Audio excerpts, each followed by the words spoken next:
So for me, I really like to start off my day by saying good morning to all of our staff, checking in to see how the morning meal was, the breakfast meal, because that starts pretty early. And that kind of gets my gear set to start working on patients.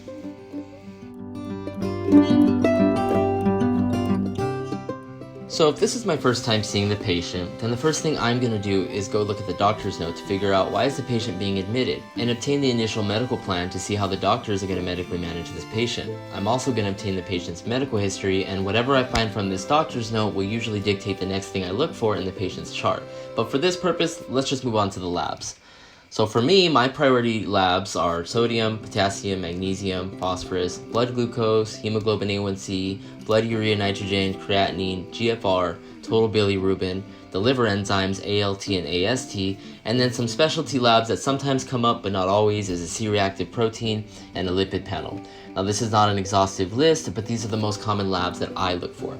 And then I do a medication review. Are they on a bowel regimen? Are they on an antiemetic? Are they on pressors? Are they being sedated with propofol? Are they on antibiotics? If they are, do we have on a probiotic?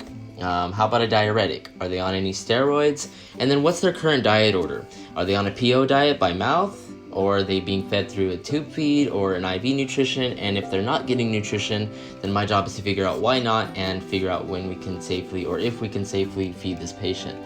Then I calculate their energy needs, their protein needs, and their fluid needs, and then determine a nutrition diagnosis. Now an example of that would be like malnutrition related to inadequate energy intake in the setting of hypermetabolism secondary to COVID-19, as evidenced by nutrition-focused physical exam revealing severe muscle wasting and patient with 3.8% weight loss in 3 weeks.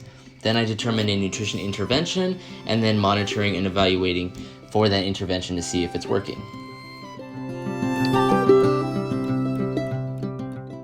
Once I'm done pre-charting, then I get all geared up, get my PPE on to go see our med-surg patients, and then gotta have lunch.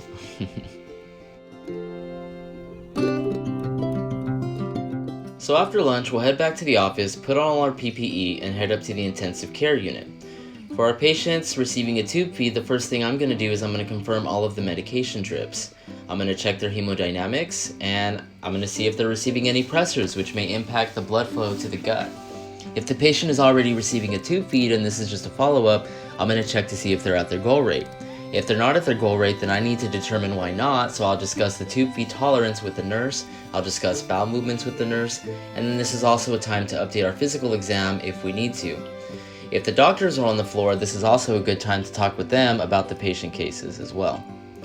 Now, if the patient is eating by mouth, then I check to see how much are they eating of their meals. Are they receiving a supplement? If they're not, should they receive a supplement? If they are they drinking it?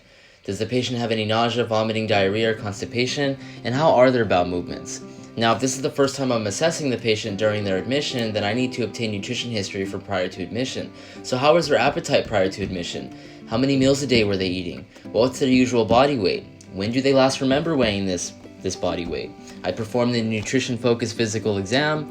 I check to see if they take any supplements at home, do they have any food allergies, and then ultimately determine if malnutrition is present in the patient and if the patient's at risk for refeeding syndrome.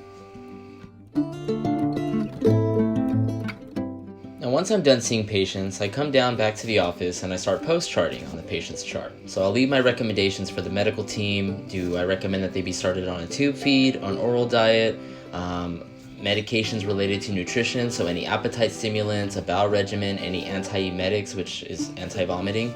I'll also leave recommendations if there's a contraindication to tube feeding or feeding the gut, then I'll leave recommendations for IV nutrition.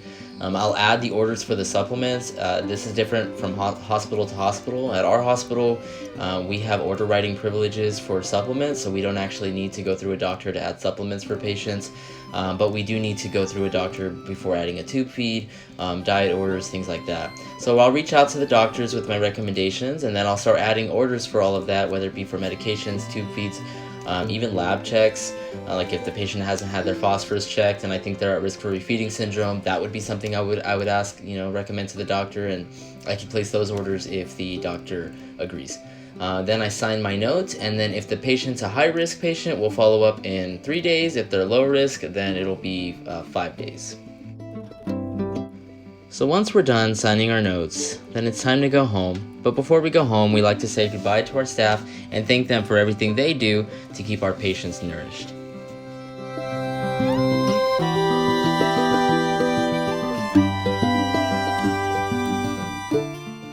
So thank you for joining me and taking a look at a day in the life of a clinical dietitian.